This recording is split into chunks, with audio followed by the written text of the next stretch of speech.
Alright, hello. I've recorded this intro like 3 or 4 times now. I don't know what's wrong with me today, but what I'd like to do is just talk about, I have a Psyker build for you today. I think I might have gone over this in the past, but I've refined it a little bit. With this Psyker build, it relies on the Maccabean MK4 dueling sword, the Rifthaven MK2 Purgatus Force Staff, or as we're going to refer to it for the rest of the video, the Piganus Force Staff, or the Piganus Staff for short. So our Curios, I'll just pop them up on the screen real quick. You know, nothing crazy. Curios are cool. They get some good damages and some good game buffs, right? Good game modifiers. Now, we'll touch base on the weapons first, then we'll go into the talents. So with the weapons on the dueling sword, now with the modifiers, and I'm just going to say this is why I'm excited for itemization, because there's a lot you can do with the modifiers to make your gameplay kind of like fine-tune it. So the thing I like about the dueling sword is it's nice and quick, right? Of course, you do have the cleave on it when you need it, but the main focus of the dueling sword is its heavy attack.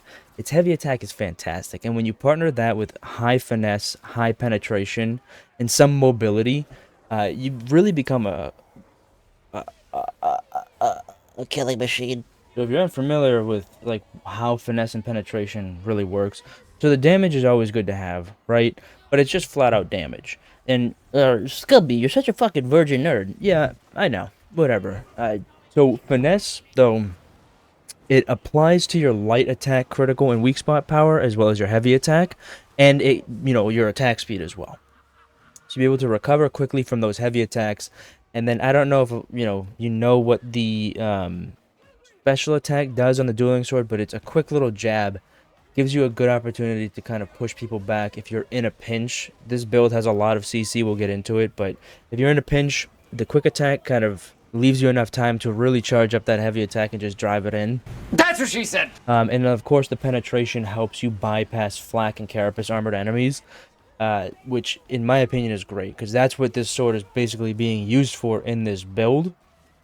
And then of course mobility. Who doesn't like more sprint speed, more dodge distance, and like dodge limit? In all reality, it's great. The sprint cost on this is 0.75 per second. So of course, I don't really like to focus on that too much because I'm always sprinting. So who gives a shit? But again, this is why I'm super excited for the itemization update. And then I just partnered those modifiers with a lot of crit for the perks, so 5% melee crit hit damage and then 10% melee crit hit damage. I think I said damage twice, but 5% chance, 10% damage. And then of course the blessings are riposte, 17.5% crit chance for 6 seconds on successful dodge, and then precognition plus 55% finesse damage for 2 seconds on successful dodge. So it's a very high mobility, high single target attack sword, which again we'll get into. It goes really well with the talents. And then of course our Piganus staff. So with this, of course, damage is a little bit different. You can focus more on damage for your modifier on this. Of course, you don't have the ability to change that right now, but you will. But I really like this one because it's got 80% warp resistance, 70% quell speed when you need it. There's not going to be many times that you'll need the quell speed in this build in particular. So a lot of my attention went into the warp resistance, the burn, some damage. The cloud radius, though, is what I wish could be a little bit higher. I have it at 54% right now. But just having a higher spread for hordes would honestly help out a little bit more. But it's not necessary. It still does some decent damage mixed with smite. And then, of course, I got the plus increased range critical strike chance by 5%. And then plus 25% damage against maniacs. Pretty decent, but I actually don't think I changed anything on this sword, or on this weapon. I think these are the stats that it came with, which I got really lucky on this roll. And then I got warp flurry, so minus 8.5% charge time on chain secondary attacks, stacks up to 3 times, and then Warp Nexus gain between 5 and 20% crit chance based on current level of peril, which also pairs well with another talent that we will talk about right now. So, before I even go into the talents, I just want to say, I think that Brain Burst or Brain Rupture and Assail are both really cool conceptual wise blitz abilities. Um, but like Assail, I mean, it even says it in the description versus Carapace armored enemies, it's not as effective. I guess you can make the argument that it's fun to use against hordes. And again, we're just having fun here. So if you like to use it, great. And then Brain Rupture is really fun to use, but you can only use it so often, and the charge up time is fucking ridiculous. So I tend to stay away from them. Um, but Smite, oh daddy, oh man, if I could fucking smite myself every morning, I would.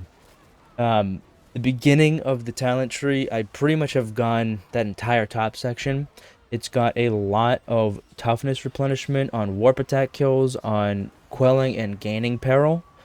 So you really won't have to worry about toughness too much, especially paired with Venting Shriek, because that actually applies to the toughness regeneration as well. Or, yeah, to the toughness regeneration. Um, and then Perilous Combustion. So this build is a lot of AoE damage, a lot of dot. I basically went every passive that you can have Soul Blaze, affect enemies on. So Wildfire, Perilous Combustion, and then of course your Venting Shriek applies Creeping Flames, so it applies 1 to 6 stacks of Soul Blaze to targets hit based on your current peril, which it'll usually apply 6 stacks, seeing as how you'll probably use this peril when you're either going through perils with a warp or at 100% peril, just to get you back down to get ready to spread out your lightning again and your fire.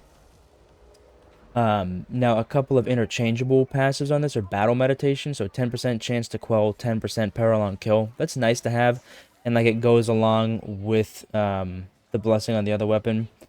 And then you can swap that out for Warp Rider, in my opinion. Like, you can swap anything out for anything, but this is just what I do. With Warp Rider, you deal 20% damage, which increases your peril increases. So, I mean, you can have your smite going out, get to like 80% peril, and charge up a good, nice full charge of your Pig staff. Light people on fire, do a lot more damage with it. Um, this build is kind of like a support Psyker build, but also heavy damage. And if you don't like to go either of those passives, I go Lightning Storm as my Blitz modifier. So it increases the number of times your smite jumps by +1. But you can go Enfeeble as well, which just goes kind of hand in hand with the support Psyker idea. So enemies affected by your smite take 10% increased base damage from all sources. That's fun. I mean, it just helps your teammates out, especially like if you're in a match like this where it's just all fucking zealots. I don't know why I was just getting put into lobbies of all zealots, but it was fun. And then I did go ahead and go down to Seer's Presence for my aura. Just because I like to have Venting Shriek up as much as possible. But you can go Kinetic Presence, which is the 7.5% damage against elite enemies for you and allies. Prescience is cool. You get the critical hit chance, but I love the cooldown reduction. I can't go without it. And then, of course, you will get toughness damage reduction with the warp. So between 10 and 33% based on your current peril. You'll usually be at pretty high peril, so you'll be a little bit tanky for a little bit. And then Venting Shriek, I gotta be honest, Warp Rupture was cool at first, and it does do damage to hordes, but I find myself more often than not using Venting Shriek on like groups of Ragers or groups of Maulers or Crushers, just because like by the time that the horde has already reached you, it's either your teammates have messed them all up, or you've burned them all and shocked them all to death. And that mixed with Perilous Combustion. So Perilous Combustion, it just affects elites and specialist enemies. So when you kill one of them, it applies Soul Blaze to nearby enemies. So, I mean, if there's a Mauler in the middle of a crowd and you kill him, that Soul Blaze is going to go to everyone else. It's just a constantly burning, shocky build. Very fun. And then, of course, you go down to the right skill tree, you get Kinetic Deflection. You kind of have to get that to go this build. not a big deal. It's not a huge increase in peril, per block, and plus you're CCing people so often that you're not blocking too much, so it's all right. And then true aim, it affects your critical hit your critical hits on range attacks once you hit 5 weak spots, which is very easy to do with the dueling sword. Really help you out.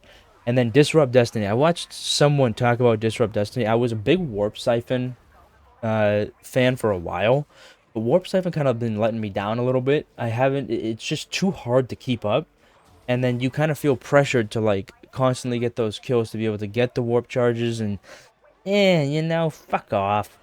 I think that would be, it's on the side that brain rupture's on, so it would probably be easier to do with brain rupture. Um, but I digress. And then, of course, so that leads into Disrupt Destiny. So the way Disrupt Destiny works is that every second, you'll see an enemy near you turn blue.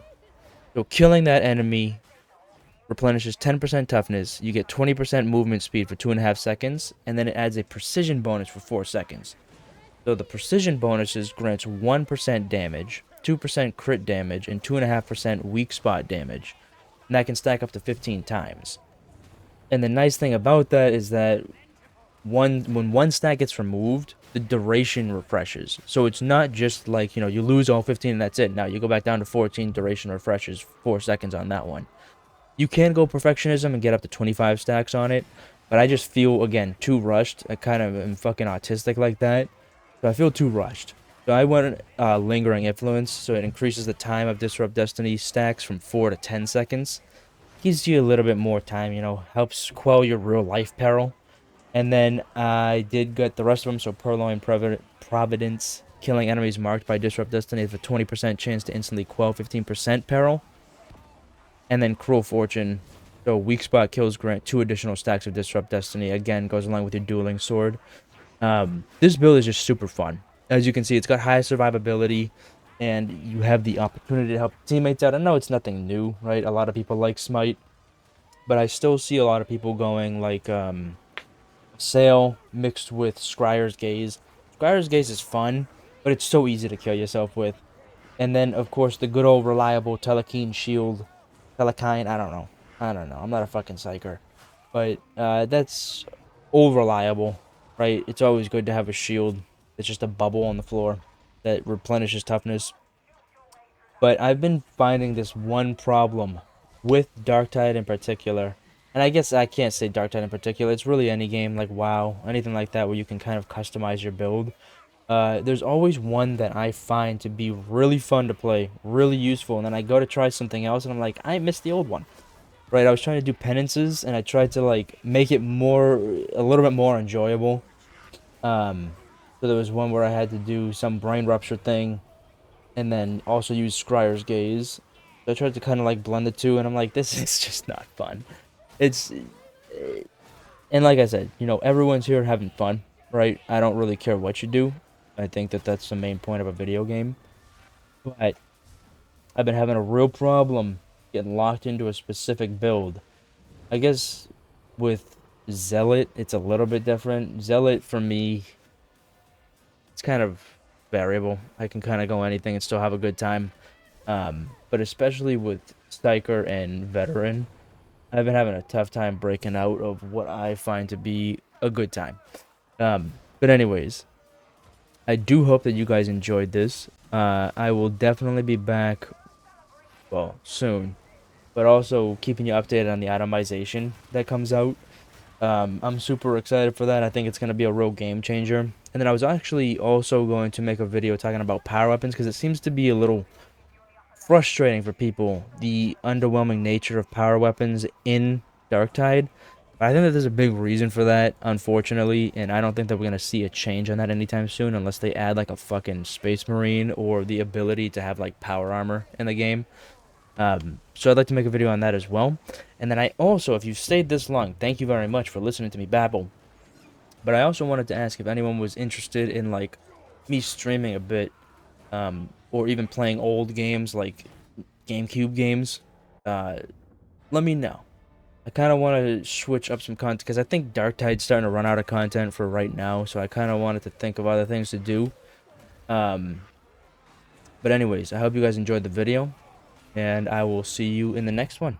Take care.